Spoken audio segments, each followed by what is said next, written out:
अस्सलामुअलैकुम एवरीवन, मेरा नाम अहसन है और आज की इस वीडियो के अंदर हम बात करेंगे कि पाकिस्तान में आप लोग अपना ई कॉमर्स बिज़नेस कैसे स्टार्ट कर सकते हैं। तो ई कॉमर्स बिज़नेस स्टार्ट करने के लिए सबसे पहले 4-5 चीज़ें हैं जिन्हें आपने ध्यान में रखना होता है और आप लोग अपना ई कॉमर्स बिज़नेस स्टार्ट कर सकते हैं। तो सबसे पहले क्या चीज़ होती है? प्रोडक्ट। अगर आप लोगों के पास अच्छा प्रोडक्ट है तो आप लोग ई कॉमर्स में तकरीबन 50% सक्सेसफुल हो सकते हैं। बाकी तकरीबन जो दूसरी चीज़ें होती हैं वो 50% रोल प्ले करती हैं, बट आपका अकेला प्रोडक्ट ही कह लें कि 50% रोल प्ले करता है। और बहुत से लोग तो प्रोडक्ट को ही 100% कंसिडर करते हैं, जो कि बहुत अच्छी चीज़ है और मेरे हिसाब से भी अच्छी चीज़ है, क्योंकि प्रोडक्ट बहुत इंपॉर्टेंट रोल प्ले करता है। अगर आप लोगों के पास प्रोडक्ट अच्छा नहीं है, भले ही आपकी वेबसाइट कितनी ही अच्छी क्यों ना हो, आपकी सेल्स नहीं आएंगी। तो सबसे पहली चीज़ क्या होती है? प्रोडक्ट। अब प्रोडक्ट क्या होता है? प्रोडक्ट वो चीज़ होती है जो आप सेल करते हैं। अब प्रोडक्ट वो नहीं कि आप कोई भी उठाई और चीज़ बेच दी, नहीं, प्रोडक्ट ऐसी चीज़ होती है जो लोगों की ज़रूरत को पूरी करे। अब बाज़ औक़ात ऐसा होता है कि लोग कुछ ऐसी चीज़ें होती हैं जो देखते हैं और देखकर ऑर्डर कर लेते हैं, और बाज़ औक़ात कुछ ऐसी चीज़ें होती हैं जो कि लोग ऑर्डर करने के बाद उसका बाकायदा तौर पर वेट करते हैं। तो आपने वो चीज़ बेचनी है जिसे लोग ऑर्डर करने के बाद उसका बिल्कुल बेसब्री से इंतज़ार करें। तो वो जो चीज़ होती है ना, वो आप कह लें कि प्रोडक्ट होती है। बाज़ औक़ात ऐसा होता है लोगों ने रात में देखी और सुबह आके ऑर्डर कैंसल कर दिया, तो ये पाकिस्तानी मेंटालिटी होती है, तो इससे आपने बचना है। प्रोडक्ट आपका ट्रेंडिंग होना चाहिए और कॉमन प्रोडक्ट ना बेचें तो बेहतर होगा। तो 2 तरीके होते हैं प्रोडक्ट के, एक तो वो होता है कि वो बेचें जो सब बेच रहे हैं। तो इसमें क्या होता है, इसमें आपकी जो सेल्स होती है वो तो आ जाती हैं, लेकिन बहुत कम आती हैं, प्रॉफ़िट मार्जिन कम होता है, क्योंकि सबके पास ही वो प्रोडक्ट्स होती है, दराज़ पे भी वो सेल हो रही होती है, तो आपका जो प्रॉफ़िट मार्जिन होता है वो बहुत कम होता है। इसी तरीके से क्या होता है कि दूसरा तरीका ये होता है कि वो चीज़ बेचें जो कोई नहीं बेच रहा। तो जब आप वो चीज़ बेचते हैं जो कोई नहीं बेच रहा, तो उसके अंदर क्या होता है, उसके अंदर आपका जो प्रॉफ़िट मार्जिन होता है बहुत अच्छा होता है, क्योंकि आप अगर डायरेक्ट अगर चाइना से कोई चीज़ इम्पोर्ट कर रहे हैं, तो वो चीज़ पाकिस्तान में बहुत कम लोग सेल कर रहे होते हैं, तो आप उसको सेल करें। या तो फिर अगर आप कोई अपनी मैन्युफैक्चरिंग कर सकते हैं, भले वो टी-शर्ट्स हों, पैंट्स हों या फिर वुड से रिलेटेड कोई प्रोडक्ट्स हों, तो आप उस पे भी काम कर सकते हैं। तो डिपेंड करता है आपकी प्रोडक्ट के ऊपर।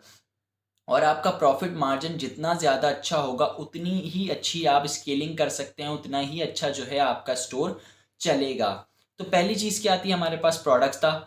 उसके बाद दूसरी चीज़ क्या है? दूसरी चीज़ है हमारे पास वेबसाइट। अब वेबसाइट क्या होती है? वेबसाइट पर आप अपने तमाम प्रोडक्ट्स को लिस्ट कर देते हैं। लिस्ट करने के बाद जो है कस्टमर ऐड देखता है। ऐड देखने के बाद आपकी वेबसाइट पर ही ऑर्डर प्लेस कर देता है। अपनी तमाम डिटेल्स जो है वेबसाइट पर ही दे देता है। अब वेबसाइट बनाने के कितने तरीके होते हैं? वेबसाइट बनाने के 2 कॉमन तरीके हैं जिन्हें लोग यूज़ करते हैं। तो सबसे पहला तरीका क्या होता है? सबसे पहला तरीका है वर्डप्रेस। वर्डप्रेस पे आप लोग वेबसाइट बना सकते हैं। बहुत ही सस्ते में आपकी जो है वेबसाइट बन सकती है। तकरीबन 10 से 15 हज़ार रुपए आपका 1 साल का खर्चा आता है वेबसाइट पर, और आप लोग बना लेते हैं। ये जो खर्चा मैंने आप लोगों को बताया है, ये है होस्टिंग एंड डोमेन का खर्चा, यानी कि 3 साढ़े 3 4 हज़ार तक का आपको एक अच्छा डोमेन मिल जाता है, और उसके साथ 10 हज़ार तक की आपको एक अच्छी होस्टिंग मिल जाती है। तो तकरीबन अगर आप वर्डप्रेस पे वेबसाइट बनाना जानते हैं, या अगर नहीं भी जानते, तो आप यूट्यूब से देखकर भी वर्डप्रेस पर वेबसाइट बना लेंगे। और वर्डप्रेस थोड़ा-सा बाज़ लोगों को मुश्किल लगता है, लेकिन वो मुश्किल नहीं है। और अगर आप लोग शॉपिफ़ाई पे बनाते हैं, तो शॉपिफ़ाई पर वेबसाइट बनाने के लिए तो बिल्कुल भी आपको नॉलेज वगैरह की ज़रूरत नहीं है। आप लोग ड्रैग एंड ड्रॉप करके वेबसाइट बना सकते हैं। तो बहुत ज़्यादा आसान है वेबसाइट बनाना शॉपिफ़ाई पे, स्पेशली ई-कॉमर्स स्टोर्स। तो शॉपिफ़ाई थोड़ा-सा महँगा है, $25 पर मंथ से इनकी सब्सक्रिप्शन स्टार्ट है। तो अगर आपका बजट अच्छा है और आप लोग अफ़ोर्ड कर सकते हैं, तो आप शॉपिफ़ाई की तरफ जाएँ। बट अगर आप थोड़े से जो हैं टेक्निकल बंदे हैं और हर चीज़ थोड़ी-सी खुद करना जानते हैं, तो आप लोग वर्डप्रेस की तरफ जाएँ। तो वर्डप्रेस आपको तकरीबन साल के 15,000 रुपए तक आपका खर्चा आएगा, और वहीं दूसरी तरफ शॉपिफ़ाई जो है $25 आपकी सब तकरीबन सब्सक्रिप्शन के जाएँगे महीना, और तकरीबन जो है आपको थीम वगैरह लेने पड़ेंगे और ये सारी चीज़ें करनी पड़ेंगी। तो थर्ड चीज़ हमारे पास क्या होती है? थर्ड चीज़ हमारे पास होती है मार्केटिंग। अगर मार्केटिंग आप अच्छी कर लेते हैं, तो आप कचरे को भी बेच सकते हैं। तो मार्केटिंग के अंदर क्या होता है, आपने अपनी प्रोडक्ट को बेहतर तरीके से दिखाना होता है। तो मार्केटिंग के लिए 3-4 मेन प्लेटफ़ॉर्म्स हैं जिन्हें हम लोग यूज़ करते हैं। सबसे पहले आपके पास फ़ेसबुक एड्स आ जाता है, दूसरे नंबर पर आपके पास आजकल टिकटॉक एड्स का बहुत ज़्यादा रुझान है, और टिकटॉक एड्स फ़ेसबुक एड्स से बाज़ औक़ात बहुत अच्छा परफ़ॉर्म करता है। और फिर आपके पास गूगल एड्स आ जाते हैं, और फिर दूसरे एड्स आ जाते हैं। तो ई कॉमर्स के लिए आपके पास जो सबसे बेहतर एड्स हैं वो फेसबुक और टिकटॉक एड्स हैं। बाकी अगर आप लोगों का बहुत अच्छा मार्केटिंग बजट है तो आप गूगल एड्स भी कर सकते हैं। तो मेरी 2 रिकमेंडेशन है कि आप टिकटॉक और फेसबुक एड्स से स्टार्ट कर लें।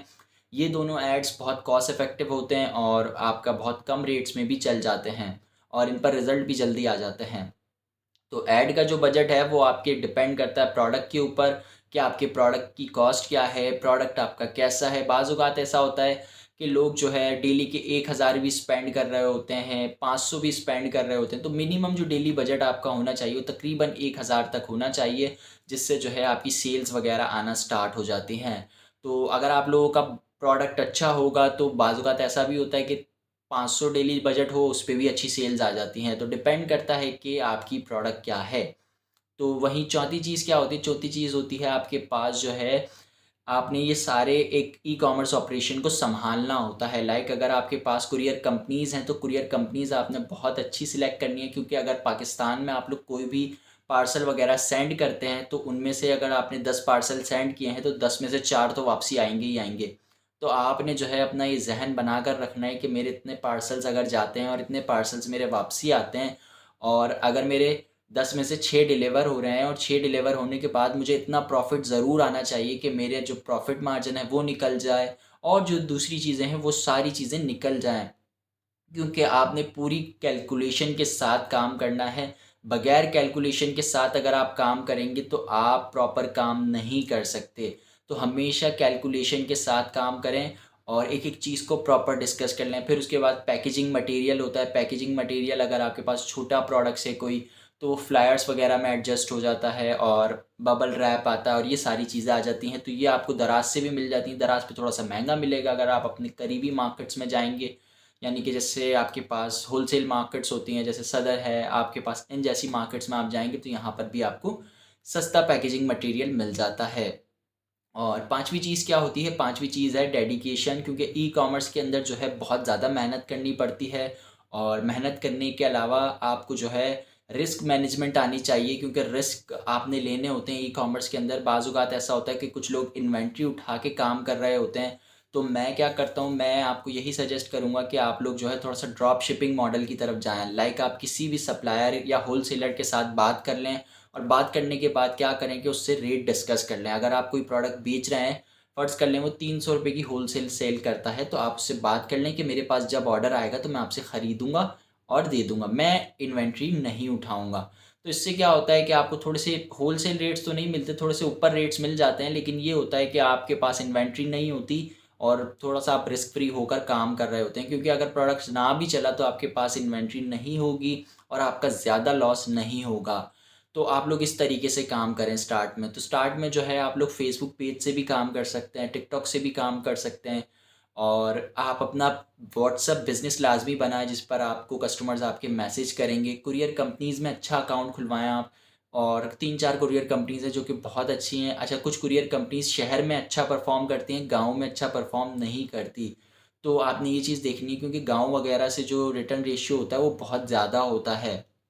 तो आपने जो है ऐसी कुरियर कंपनी चूज़ करनी है जहाँ पर जो है गाँव में उनका डिलीवरी रेशियो बहुत अच्छा हो और ऐसी कंपनीज़ भी चूज़ नहीं करनी जो आपके डिलीवरी रेशियो को बहुत ज़्यादा डिस्टर्ब करें और रेट्स भी बहुत ज़्यादा हों। तो आप जो है जिस भी कुरियर कंपनी के साथ अकाउंट खोलें, उनके साथ सारी चीज़ें डिस्कस कर लें। डिस्कस करने से क्या होगा, आपको पता होगा कि मेरे एक पार्सल के ऊपर कितना जीएसटी लग रहा है, कितने फ्यूल एडजस्टमेंट लग रही है और कितना जो है डिलीवरी वाले रख रहे हैं।